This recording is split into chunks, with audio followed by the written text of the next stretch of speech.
What's going on, everyone? We're going to talk about hedge funds and equity options real quick. Let's go ahead and take a look at this.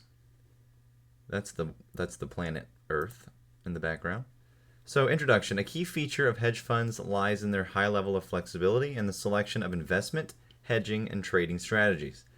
Equity and equity index options offer these funds many alternative ways to manage risks and implement views. This paper describes just a few of many potential strategies for hedge fund managers and presents an overview of associated regulatory issues.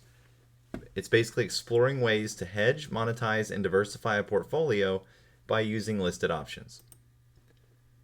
So, overview of hedge funds. Interest in investing in hedge funds grew tremendously in the 1990s, and estimates of the industry's size ranges from 3,200 to 5,500 separate funds, managing between 150 billion and 370 billion in assets. The term hedge fund generally is used to refer to private investment pools open only to wealthy investors. In the US, hedge funds usually are organized as limited partnerships. Reports indicate that the first modern hedge fund was launched in the late 1940s. Decades ago, the primary investors in hedge funds were the international moneyed set, but in recent years, allocations to hedge funds have been made by colleges, universities, foundations, and pension funds. In the 1950s and 60s, hedge funds offered a novel approach to investing in that many hedge funds, unlike registered mutual funds, engaged in the unrestricted short selling or hedging of securities positions. The term hedge fund is still used today, even as the strategies and investment instruments used by these funds in recent years have broadened. This is a graph here measuring from 1990 to 2000, so you can see a large explosion in the assets managed, and obviously that is extremely higher and has been trending up ever since.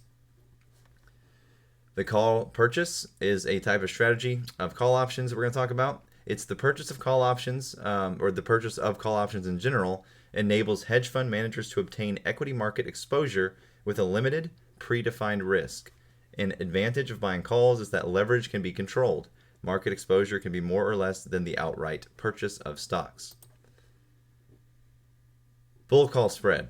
Hedge fund managers may consider bull call spreads to obtain equity market exposure with limited predefined risk. Relative to the call purchase, this strategy may involve a lower break-even point in exchange for a limited upside potential. A bull call spread involves the purchase of one call and the simultaneous sale of another call with the same expiration but at a higher strike. This strategy requires a net out-of-pocket expense because the purchased call is more valuable. The protective put. Purchasing put options permits a hedge fund manager to hedge equity market risk by limiting downside risk while retaining upside potential. Protective puts are puts purchased against equity market holdings. Managers may buy puts on individual stocks, thereby obtaining the right to sell or put the stocks to a put seller in the case that the stock declines. Standardized options versus flex options.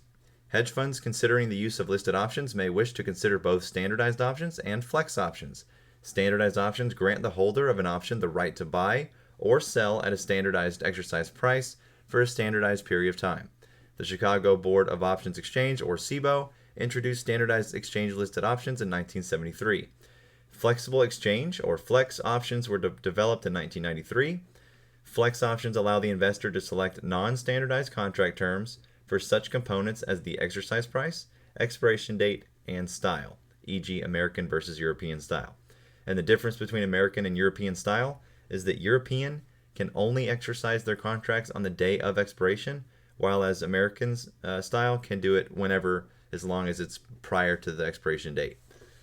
Like conventional options, flex options continue to provide the price discovery of competitive auction markets, a secondary market to offset or alter positions, an independent daily valuation of prices, and contract guarantees, with the virtual elimination of counterparty risk. Now, as far as regulatory issues related to hedge funds, no additional SEC registration as a result of options trading. As noted below, most hedge funds seek to avoid registration with the SEC by relying on the private offering exemption provided by Regulation D under the Securities Act of 1933. These funds may trade listed options without registering with the SEC. For hedge funds currently registered with the SEC does not require additional registration to begin trading listed options. The vast majority of hedge funds seek to avoid registration with the SEC by relying on the private offering exemption provided by Regulation D under that Securities Exchange Act of 1933. Regulation D offers three methods for structuring an offering that is exempt from registration. These are found in Rules 404, 405, and 406. All three prohibit general solicitations and general advertising. Question 2. How does a hedge fund qualify for an exemption from registering as an investment company? An exemption from federal registration as an investment company, that is a mutual fund, is critical to hedge funds. With an exemption, they are not required to comply with the extensive disclosures, investment, and other regulatory requirements imposed on registered investment companies. In this way, a hedge fund maintains its flexibility in portfolio composition, trading strategies, and the amount of leverage used, among other things. So they have a lot of leeway in the market. And again, their main purpose, as the name describes, is to hedge, but their strategies have garnished more, or they have broadened since hedge funds have become into existence. Hedge